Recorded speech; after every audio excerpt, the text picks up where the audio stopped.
Mamayanatmirandasya Gyananjana Shalakaya Chakshurmilitan Yena Tasmai Shri Guruve Namaha. Dandavat pranams to all the assembled Vaishnavas. Very happy to be here with you all. And I'm with Suvasini Didi. We're having a kind of conference here next door. And yeah, so here in charming Wexford, visiting our devotees here in Ireland. And welcome everyone. So today's our Saturday study of Srimad Bhagavatam, and we're going through the section on Prahlad Maharaj. And Rishabhanvi, I'll make you a co-host because I'm a little lost about where I am in Zoom right now, actually. So we left off, right? Hiranyakashipu and his cohorts are very enraged because of the death of Hiranyaksha, Hiranyakashipu's beloved brother, who was killed by Lord Vishnu because of his atrocious activities, and particularly his attempts to destroy the Earth planet. So it was quite a major occurrence. And so Hiranyakashipu has roused all of his associates up, and they're creating disturbance. I think particularly on the Earth planet, or perhaps all planetary systems? But perhaps particularly focused on the Earth planet. Somehow I got that impression. So they're breaking bridges and walls and gates. They're cutting down trees, setting fire to residential quarters. And so it's a terrible scene. So this is where we left off. Okay, so do you want to lead us in the Sanskrit, Suvasini Didi? I have to unmute myself. Oh, right. That's a problem, huh?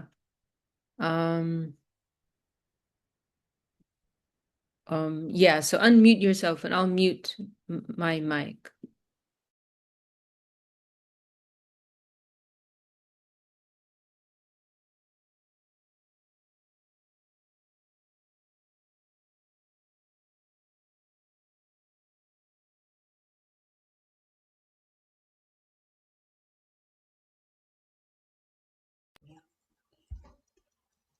एवं प्रकृते लोके दैत्येन्द्रानुचरैर्मुहुः दिवं देवा परित्यज्य भुवि चेरुरलक्षिताः.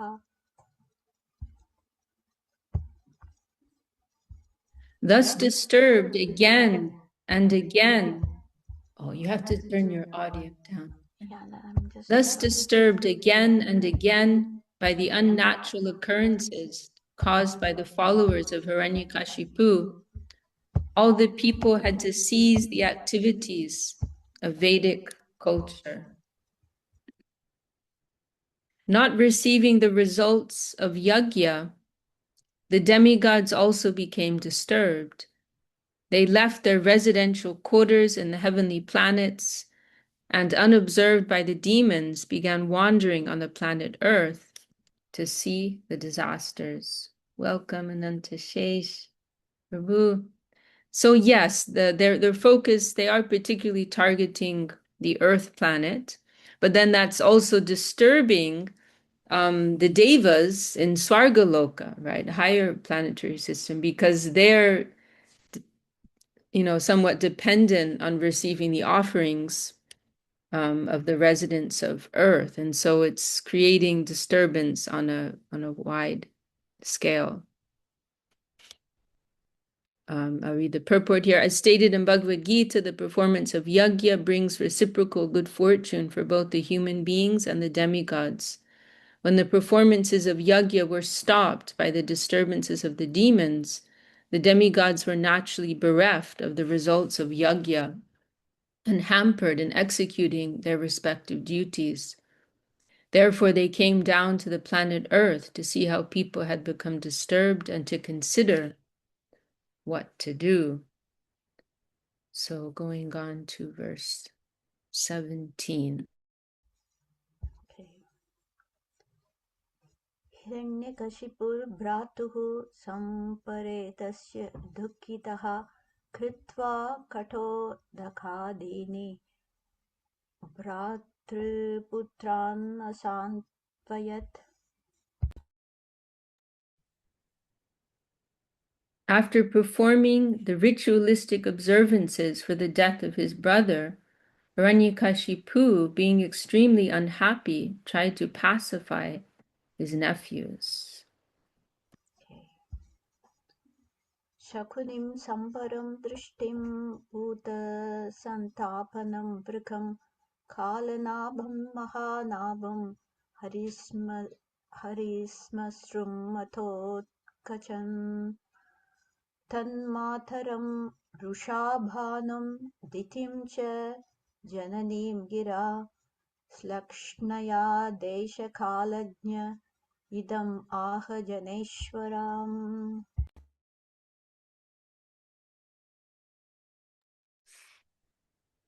O king, Hiranyakashipu was extremely angry, right? Because this is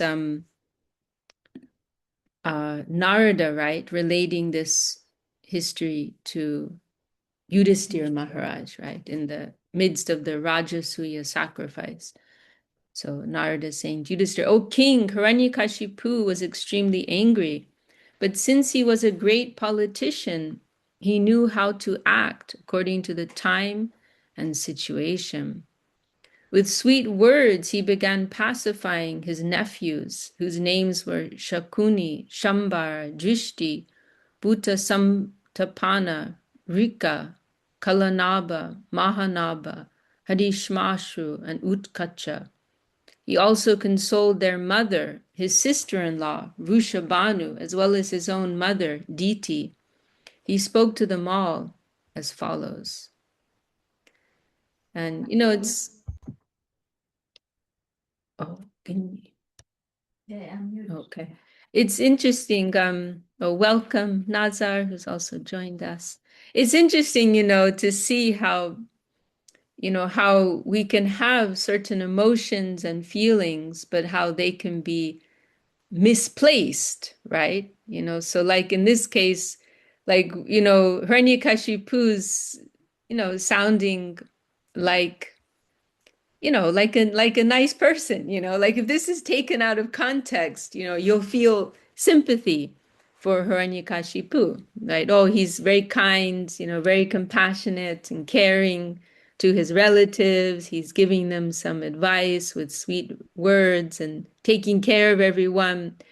So he has these compassionate feelings, but the issue is that they're misdirected, right? What is he consoling them on? The death of his demonic brother who was just trying to destroy the worlds, right? So the cause is not very worthwhile, right? But the feeling is there, right? And so it kind of makes you reflect like how we can have like so much emotion and feeling about different things, but we have to think, where are we directing that, right? And what is the value of that? So interesting reflection. Welcome, Somya Sham, Vijay, Prabhus, Dandavat. Okay, so we'll move on to verse 20. श्रीहिरण्यकशिपुरुवाच अम्बाम्बहे वधूपुत्रा वीरं मार्हत सोचितुं रिपोर्अभिमुखे श्लाघ्यः सूराणां वद ईप्सितः.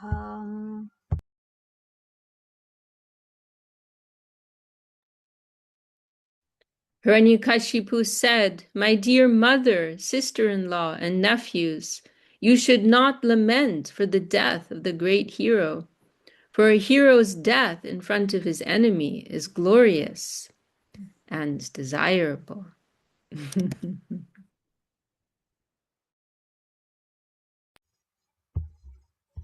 भूतानामिह संवासः प्रापायम् इव suvrate दैवेनैकत्र नीतानाम् उन्नीतानां स्वकर्मभिः. My dear mother, in a restaurant or place for drinking cold water, many travelers are brought together, and after drinking water, they continue to their respective destinations. Similarly, living entities join together in a family, and later, as a result of their own actions, they are led apart to their destinations. So Hiranyakashipu is actually giving good advice here, right? We can we can appreciate his advice. Isn't there also that analogy in Bhagavatam, right? That's given that two persons meeting in this world is like two logs or two sticks meeting in a river, right? And then continuing on their way, you know. It is a It is a passing thing. We come together at times, other times we have to separate according to karma and the will of providence. So we cannot become too attached. And we can read the purport here. This is a well-known Gita, Bhagavad Gita verse. Prakrite kriyamanani gunai karmani sarvashaha ahankar vimudatma kartaham iti manyate. The bewildered soul, under the influence of the three modes of material nature, thinks himself the doer of activities which are in actuality carried out by nature. So this is let's just see how long this is. This is quite a helpful verse of Bhagavad Gita because it gives a definition of the ahankara, right? The root meaning of this ahankara, it is ahamkara. Would you say like that in Sanskrit? Because in Bengali the A's turn into O's, so we say like am we say ami kodi actually, right, in Bengali. But in Sanskrit you say ahamkara, right, in Sanskrit. So ahankara, right? Ahankara is the Sanskrit word for the false ego. And it's a very interesting thing that the literal meaning of that, the root meaning of that is aham kada, means I do, right? So it is a root, it is a fundamental aspect of the false ego to have the conception that we are the doer, right? Because actually everything that happens, it is because of the laws of nature, because of the Lord's will, the Lord's energies. The devas are involved, you know, and so many aspects are involved in making something happen. But we're a small part of that actually. What we can do is will to do something. We can desire to do something. But whether or not we can do that is not actually dependent upon us. So yeah, so this idea is also in the background of karma yoga, right? In karma yoga, one of the main concepts, right, is that the results of our actions don't belong to us, right? We do our duty, and the results of that, we don't own them. You know, that's another department. Our department is just to do our job, you know, and to do our duty, to do the right thing. And what happens as a result, that's not up to us, actually. All living entities act exactly according to the directions of Prakriti, material nature, because in the material world we are fully under a higher control. All the living entities in this material world have come here only because they wanted to be equal to Krishna in enjoyment, and have thus been sent here to be conditioned by material nature in different degrees. In the material world, a so-called family is a combination of several persons in one home to fulfill the terms of their imprisonment. As criminal prisoners scatter as soon as their terms are over and they are released, all of us who have temporarily assembled as family members will continue to our respective destinations. Another example given is that family members are like straws. Okay, this is what we've heard, are like straws carried together by the waves of a river. Sometimes such straws mix together in whirlpools, and later, dispersed again by the same waves, they float alone in the water. Although Hiranyakashipu is a demon, he had Vedic knowledge and understanding. Thus, the advice given to his family members, his sister-in-law, mother, and nephews was quite sound. The demons are considered highly elevated in knowledge, but because they do not use their good intelligence for the service of the Lord, they are called demons. The demigods, however, act very intelligently to satisfy the Supreme Personality of Godhead. This is confirmed in Srimad Bhagavatam. O best among the twice-born, it is therefore concluded that the highest perfection one can achieve by discharging his prescribed duties according to caste divisions and orders of life is to please the Lord Hari. To become a demigod or to become godly, whatever one's occupation, one must satisfy the Supreme Personality of Godhead. So, we practice Paramahamsa Dharma, right? Which means that we try to collect goodness from everywhere. And so, we can hear from a demon also. We're hearing some good advice from Hiranyakashipu. We don't have prejudice about that. We have to recognize truth wherever it appears, right?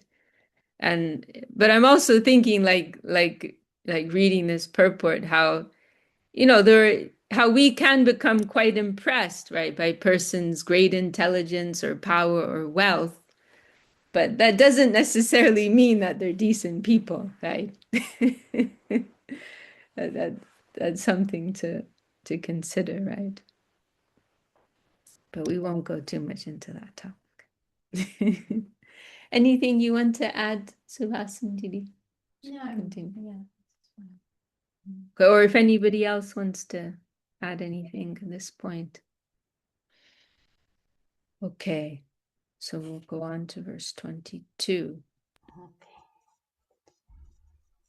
Nitya Atma Vyayaha Suddhaha Sarvagaha Sarvavitparaha Datte Svavatmano Lingam Mayaya Visrajan Gunan.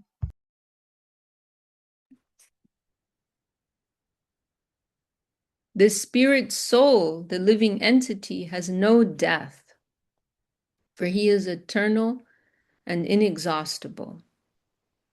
Being free from material contamination, he can go anywhere in the material or spiritual worlds. He is fully aware and completely different from the material body. But because of being misled by misuse of his slight independence, he is obliged to accept subtle and gross bodies created by the material energy, and thus be subjected to so-called material happiness and distress. Therefore, no one should lament for the passing of the spirit soul from the body. So this is actually helpful advice, right? In how we perceive death. The death is something that we all have to face, obviously, in our own lives. And, we all come to that point, but we also have to face that amongst those around us and persons we care for. And of course, it's natural we'll have attachment and emotion, but having this broader spiritual vision is also very important to keep that level of detachment, right? That ultimately all these relationships are temporary, these bodies are temporary, and we've become entangled in this cycle of birth and death. But we can also be reassured by the fact that we are fundamentally Atma, we are soul, and that soul does not die. That soul does not die. And we are now on the journey of entering into that life that is eternal, right? And we can also say, right, true love and true friendship is with those who are on that journey with us. And we're supporting each other in that journey towards eternity, where we can meet again and actually have an eternal connection in the eternal world.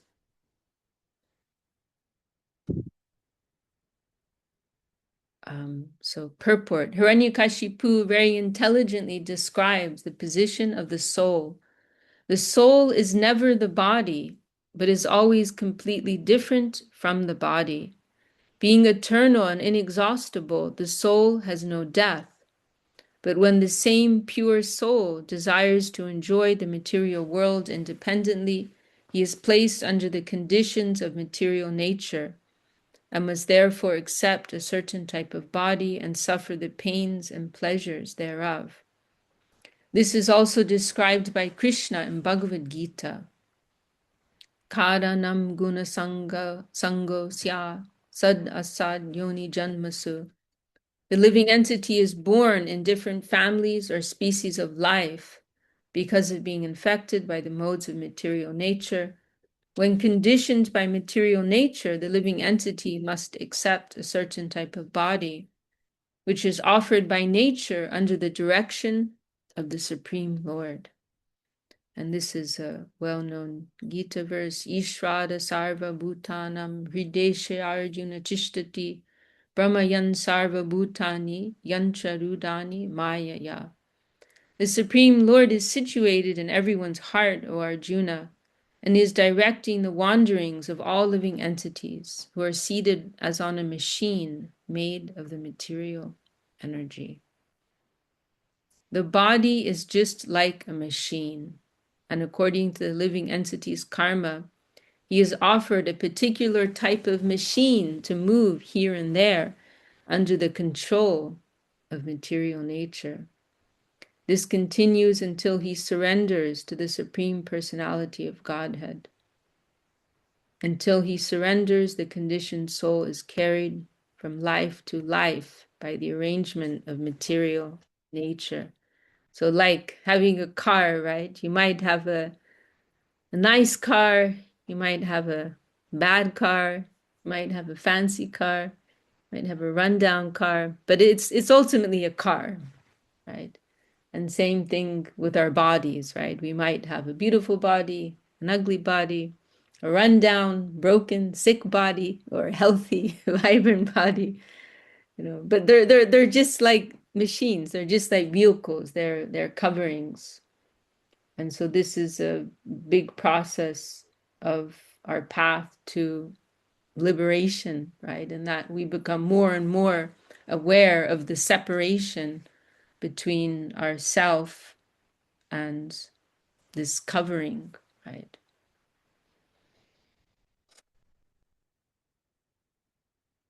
But when we are more heavily covered by material consciousness, we will firmly feel, oh, this is me, right? We will feel this firm identification, and then also, right, pain and suffering, pleasure, all these things will have very great effect upon us simply because of identification. But without that identification, we will be detached from what's going on, like with the machine. Okay, we'll go on to verse 23. Ithambasa prachalata taravopi chalayiva chakshusha brahmyamanena dishyate chalativa bhu. Because of the movements of the water, the trees on the bank of a river, when reflected on the water, seem to move. Similarly, when the eyes move because of some mental derangement, the land appears to move also. Purport. Sometimes, because of mental derangement, the land appears to be moving. A drunkard, for example, or a person with heart disease sometimes feels that the land is moving. Similarly, the reflections of trees in a flowing river also appear to move. These are the actions of Maya. Actually, the living entity does not move. Stanar achalo yam. The living entity does not take birth or accept death. But because of the transient, subtle, and gross bodies, the living entity appears to move from one place to another, to be dead and gone forever. As the great Bengali Vaishnava poet Jagadananda Pandit has said, Pishachi paile jaina matti chanahoy, maya grasta jiver hoy, se bhav udoy. I've been trying to remember this verse the last few days. Acharya Maharaj, he liked to quote this verse. That when someone, well, we'll read here. According to this statement from the Prema Vivarta, when a living entity is conditioned by material nature, he is exactly like a person haunted by a ghost. One should therefore understand the fixed position of the spirit soul and how he is carried away by the waves of material nature to different bodies and different situations under lamentation and hankering. One achieves the success of life when he understands the constitutional position of his life, of his self, and is undisturbed by the conditions created by material nature. Yeah, I was thinking about this verse because I was thinking how we're all a little mad.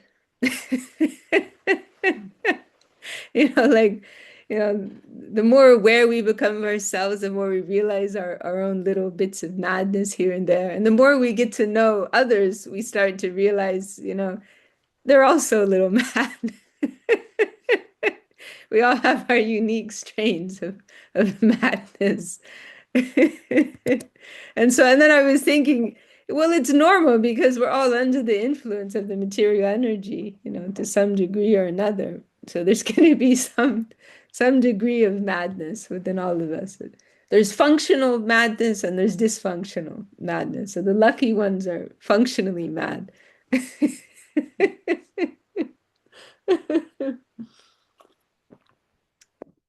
But I'm sure even, like Maheshwari's a psychologist, I'm sure she would agree that even your average psychologist would agree with that, that we're all a little mad.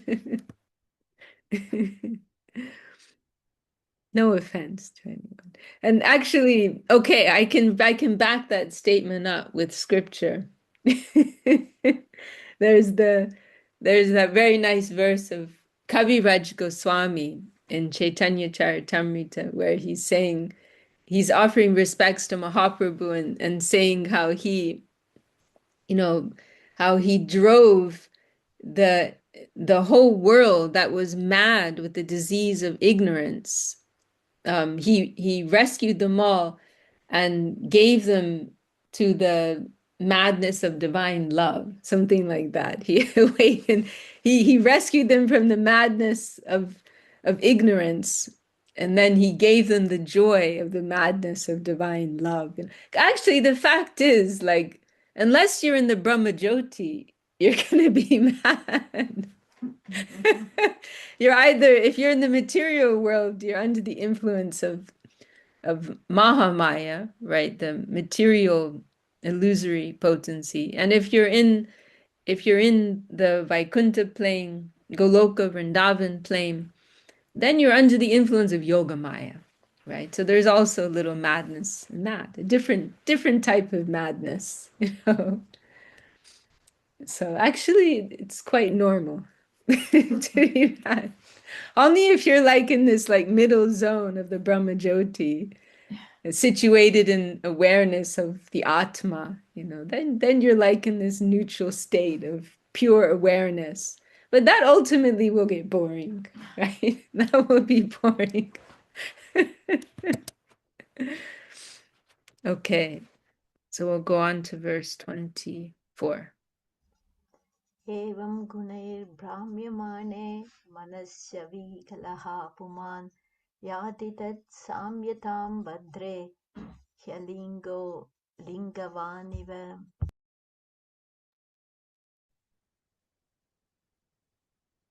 In the same way, so Hiranyakashipu's continuing with his words of wisdom, affectionately comforting his family members on the loss of a loved one.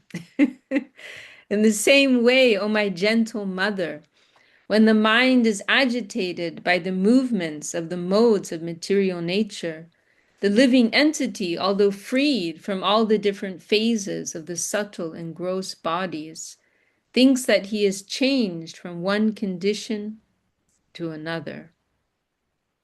I'm going to read that one more time because its meaning is not so clear.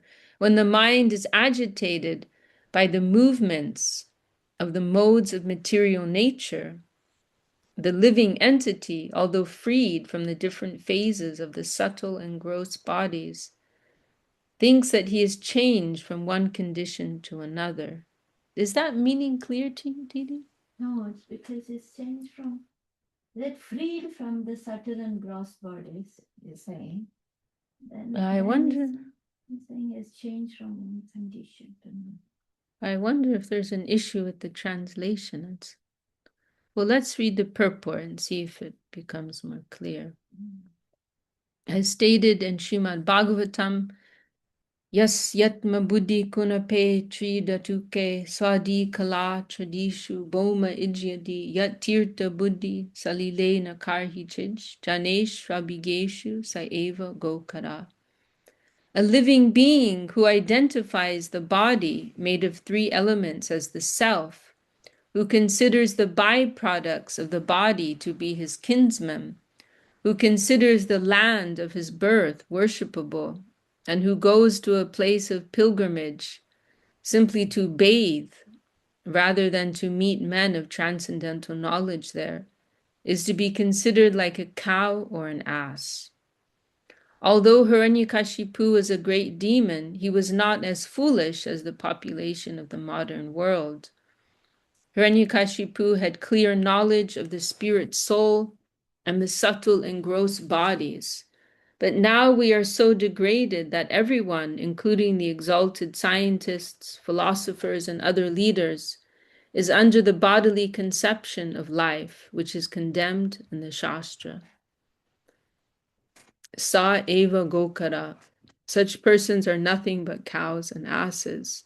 Hiranyakashipu advised his family members that although the gross body of his brother Hiranyaksha was dead, and they were aggrieved because of this, they should not lament for the great soul of Hiranyaksha, who had already attained his next destination. Atma, the spirit soul, is always unchanged. We are spirit souls, but when carried away by mental activities, we suffer from so-called material conditions of life. This generally happens to non-devotees. Non-devotees may possess exalted material qualities, but because they are foolish, they have no good qualifications. The designations of the conditioned soul in the material world are decorations of the dead body. The conditioned soul has no information of the spirit and its exalted existence beyond the effects of the material condition.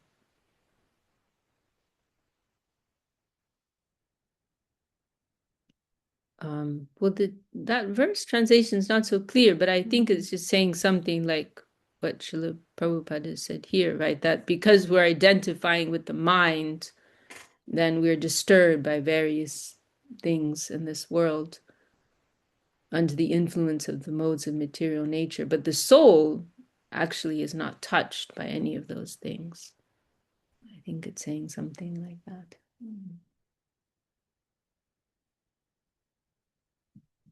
Okay, we will continue to verse 25 and 26.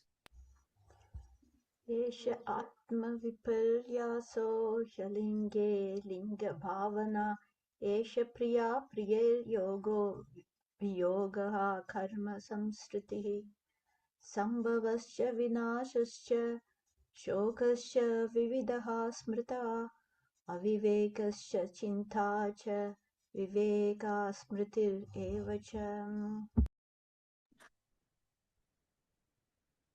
In his bewildered state, the living entity, accepting the body and mind to be the self, considers some people to be his kinsmen and others to be outsiders. Because of this misconception, he suffers.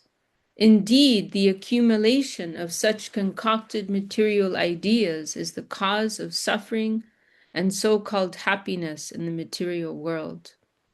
The conditioned soul thus situated must take birth in different species and work in various types of consciousness, thus creating new bodies. This continued material life is called samsara, right? So this is a word I think everyone's familiar with, right?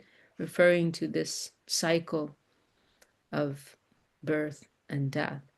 And interestingly, I think it's a Bengali thing. I don't know about in other parts of India, but in Bengali, a common word for family is samsara. Is it like that in? Yes. It's like that generally in India, huh? In Hindi too. Okay, right. In Tamil also. Okay. So an interesting thing, huh? It's interesting because Indians are generally known for being very attached to the family, right? But it seems like there's also this acknowledgement that this type of attachment can be the cause of bondage. So this continued material life is called samsara. Birth, death, lamentation, foolishness, and anxiety are due to such material considerations. Thus, we sometimes come to a proper understanding and sometimes fall again to a wrong conception of life. Okay, going on to verse 27. अत्राप्युदाहरन्तीमम् इतिहासं पुरातनं यमस्य प्रेतबन्धूनां संवादं तं निबोधता. In this regard, an example is given from an old history. This involves a discourse between Yamaraj and the friends of a dead person. Please hear it attentively. So we're going to hear a story within a story. Within a story, actually. 3 levels of story here. Purport. The words itihasam, puratanam mean an old history. The Puranas are not chronologically recorded, but the incidents mentioned in the Puranas are actual histories of bygone ages. Srimad Bhagavatam is the Mahapurana, the essence of all the Puranas. The Mayavadi scholars do not accept the Puranas, but Srila Madhvacharya and all other authorities accept them as the authoritative histories of the world. Okay, so now we're going to hear a story from Hiranyakashipu. And this is a discourse between Yamaraj and the friends of a dead person. Okay. उसीनरेष्वभूत्. Sorry. Okay. Yeah. Sorry. उसीनरेष्वभूद्राजा Suyagya इति विश्रुतः सपत्नैर्निहतो युद्धे ज्ञातयस्तम् उपासत.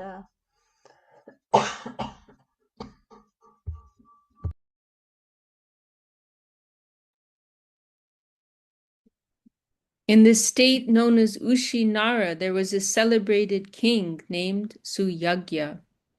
When the king was killed in battle by his enemies, his kinsmen sat down around the dead body and began to lament the death of their friend. Okay, we're going to verses 29 to 31.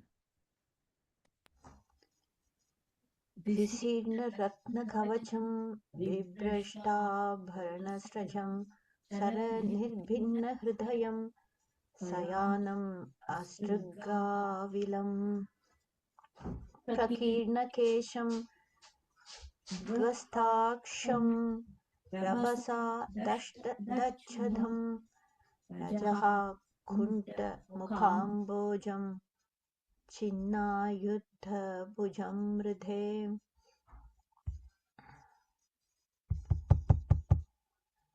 उसीनरेन्द्रं विधिना तथा कृतं पतिं महिष्यः प्रसमीक्ष्य दुःखिताः हतास्मनातेति करे उरोभृशं घ्नन्त्यो मुहुस्तत्पदयोरुपापतन्.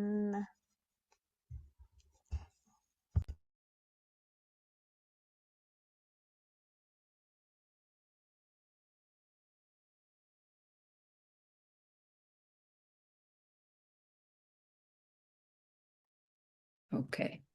His golden, bejeweled armor smashed, his ornaments and garlands fallen from their places, his hair scattered and his eyes lusterless. The slain king lay on the battlefield, his entire body smeared with blood, his heart pierced by the arrows of the enemy. Wow, the level of detail here is pretty incredible. When he died, he had wanted to show his prowess, and thus he had bitten his lips, and his teeth remained in that position. Wow. His beautiful lotus-like face was now black and covered with dust from the battlefield. His arms with his sword and other weapons were cut and broken. When the queens of the king of Ushinara saw their husband lying in that position, they began crying, "O Lord, now that you have been killed, we have also been killed." Repeating these words again and again, they fell down, pounding their breasts at the feet of the dead king. Purport, as stated here, Rabasa Dashta Dachanam, the dead king, while fighting in anger, bit his lips to show his prowess, but nonetheless he was killed by providence, Vidina. This proves that we are controlled by higher authorities. Our personal power or endeavor is not always supreme. We must therefore accept the position offered to us by the order of the Supreme. Wow, I'm just so struck by the like graphic description here. It's so vivid. You feel like you're there on the battlefield, witnessing this scene.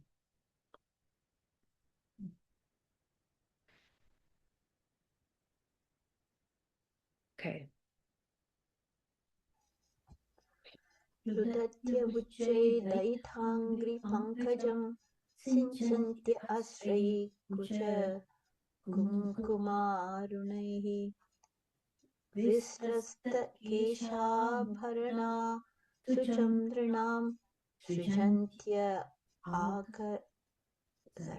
आक्रन्दनया विलेपिरे. As the queens loudly cried, their tears glided down their breasts, becoming reddened by kumkum powder, and fell upon the lotus feet of their husband. Their hair became disarrayed, their ornaments fell, and in a way that evoked sympathy from the hearts of others, the queens began lamenting their husbands' death. Okay. अहो विधात्रा करुणेन न प्रभो भवान् प्रणीतो दृग्गोचरां दशाम् उसीनराणामसि वृत्तिदः पुरा कृतोऽधुना येन शुचां विवर्धनः. O Lord, you have now been removed by cruel providence to a state beyond our sight. You had previously sustained the livelihood of the inhabitants of Ushinara, and thus they were happy, but your condition now is the cause of their unhappiness.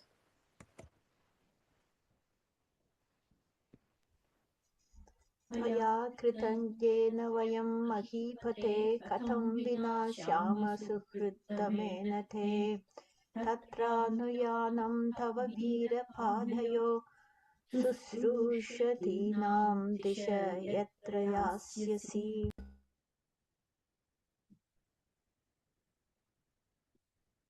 O king, O hero, you were a very grateful husband and the most sincere friend of all of us. How shall we exist without you? O hero, wherever you are going, please direct us there so that we may follow in your footsteps and engage again in your service. Let us go along with you. Purport. Formerly, a Kshatriya king was generally the husband of many wives, and after the death of the king, especially on the battlefield, all the queens would agree to accept Saha Madana, dying with the husband who was their life. When Pandu Maharaj, the father of the Pandavas, died, his two wives, namely the mother of Yudhishthir, Bhima, and Arjuna, and the mother of Nakula and Sahadev, were both ready to die in the fire with their husband. Later, after a compromise was arranged, Kunti stayed alive to care for the little children, and the other wife, Madri, was allowed to die with her husband. This system of Saha Madana continued in India even until the time of British rule, but later it was discouraged, since the attitude of wives gradually changed with the advancement of Kali Yuga.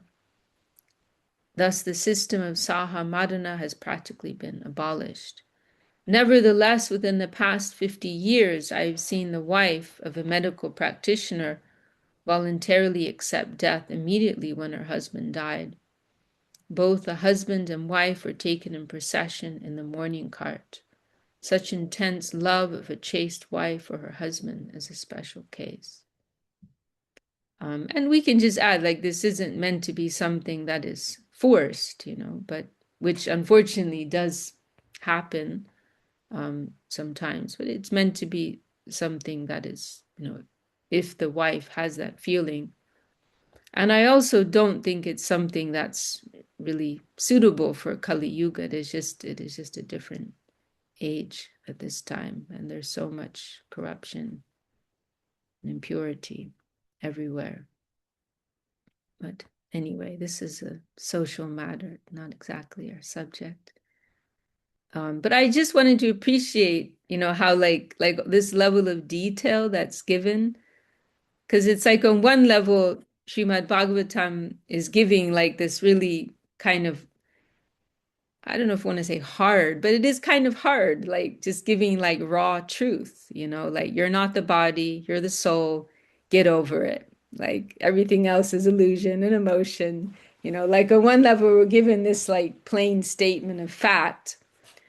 But then on the other hand, it feels like there's also this great level of sympathy, right? Like there's, look at the level of detail in describing this king and his death and his wives and their grief. Like there's such a level of detail that you feel the compassion. Like there's, sympathy for the human condition. Like, yes, it's normal. You are a human. You have these human feelings, and it's normal that you're going to have this type of, pain when you have to face death. So I appreciate this contrast, that there is this like clear, strong advice that is given, but there's also this mood of compassion and sympathy and understanding, for the human condition.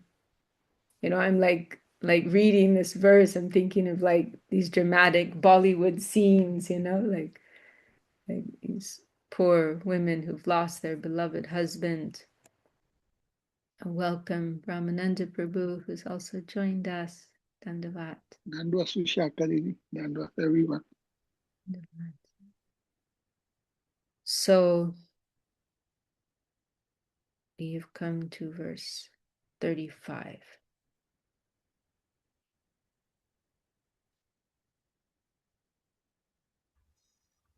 एवं विलपतीनां वै परिगृह्य मृतं पतिम् अनिच्छतीनां निर्हारम् अर्कोस्तं संन्यवर्तत.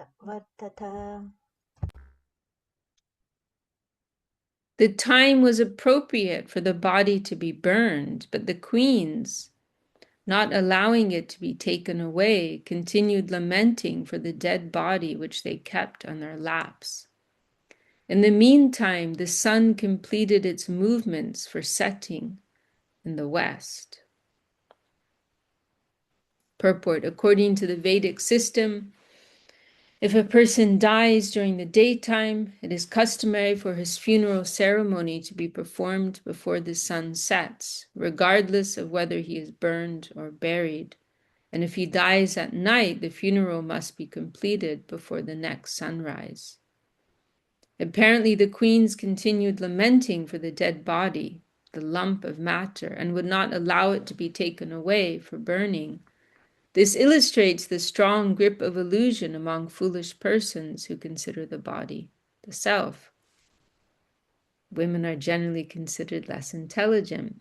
Because of ignorance only, the queens thought of the dead body as their husband, and somehow or other thought that if the body were kept, their husband would remain with them.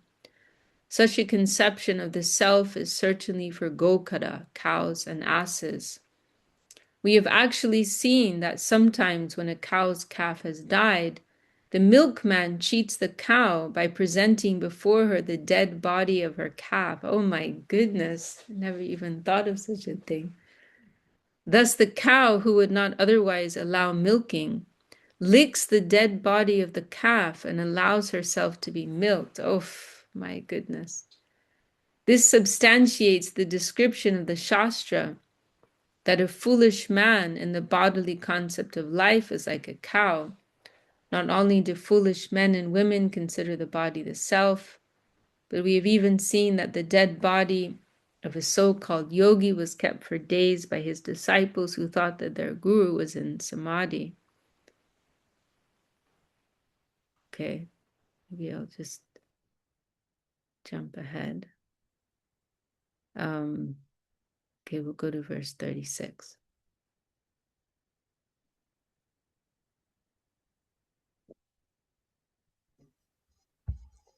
तत्र प्रेतबन्धूनाम् आश्रित्य परिदेवितम् आहतान् बालक भूत्वा यमः स्वयं उपागतः.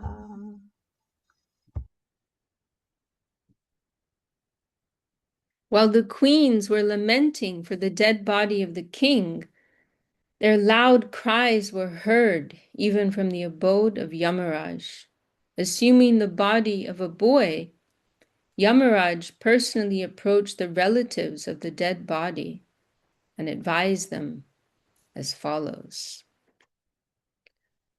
Purport: sometimes a living entity is forced to give up his body and enter another one according to the judgment of Yamaraj. It is difficult, however, for the conditioned soul to enter another body unless the present dead body is annihilated through cremation or some other means. So this is why, right, in the Vedic system, this is primarily why it is encouraged that the body is burned, right? Because it actually helps the soul to detach from that and body and to move on to their, continue on their journey. The living being has attachment for the present body and does not want to enter another, and thus in the interim he remains a ghost. And Gurudev also mentioned it's simply hygienic, right? If the body is burned, it makes sure that any disease, bacteria, all these things, they will be cleared. They won't be rotting, right? So just from that point of view as well. So if the living being has this attachment for the body, then they'll become a ghost. If a living being who's already left his body has been pious, Yamaraj, just to give him relief, will give him another body. Since the living being in the body of the king had some attachment to his body, he was hovering as a ghost. And therefore Yamaraj, as a special consideration, approached the lamenting relatives to instruct them personally. Yamaraj approached them as a child, because a child is not restricted, but is granted admittance anywhere, even to the palace of a king. Besides this, the child was speaking philosophy. People are very much interested in hearing philosophy when it is spoken by a child.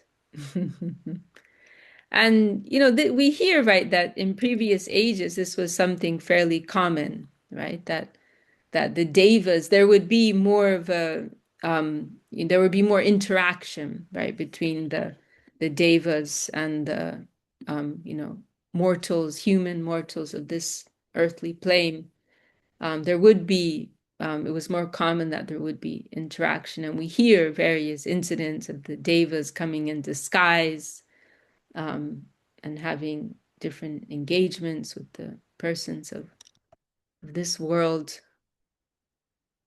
And I suppose in this age, we're not perhaps, really qualified for that. It is a degraded age. The persons of previous ages would be more advanced in their intelligence and culture and so on. Or perhaps simply it's a Kali Yuga thing. But anyhow, we hear these kinds of stories. And so here's one that Yamaraj is coming to help them. It's actually very kind. He's coming to give them some advice and to help them, with the transition process. Well, maybe it's a good place to stop for today, because then we'll hear Yamaraj's words. So there's a screen share going on, huh? So for some reason I don't see the share. Oh. Yeah, you have it. You have a screen. I don't know why it's not really working for me. So I want to close the share, but it's not working.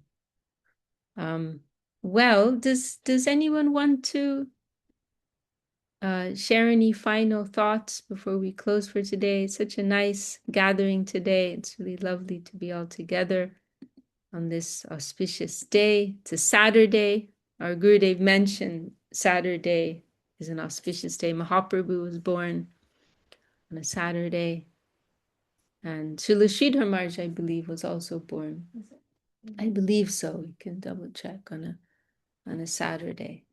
So it is a special day of the week. But of course, any day in which there is talk of the Lord and our eternal life, that is an auspicious day, right? There's that one verse saying, like, generally people may say, if the weather is good, it is a good day, right? And if it's a cloudy day, it's not such a nice day. But really, the day when we can have some remembrance of our true purpose, then that is a good day. That is a happy day. So I feel very blessed by the grace of you all. We can come together and have these happy topics, no matter what else has gone on in our day or in our heads. At least we have this, these precious moments. So I'm very grateful to you all for that. Okay. Do you want to any last? Thank you so much, Vishakha Didi. Sorry I joined a little late, but it was wonderful. Thank you for being with us, Prabhu. You have. And you're Somya Shamprabhu, you're there in the temple, is it? Yeah. Yes, yeah, and yeah, we're here. Okay. So, Very yeah. nice. Okay. Well, wish you all a happy weekend, and look forward to our next meeting. Vanchakalpa Triviyascha Kripa Sindhu cha Patitanam Pavanebhyo Vaishnavebhyo Namo Namaha. Jai Shri Gurudev, Jai Vaishnava Vrinda, Jai Sivasati. Haribo, Jai Vishaka Devidasa Ki Jai. Jai Gurudev. Yeah.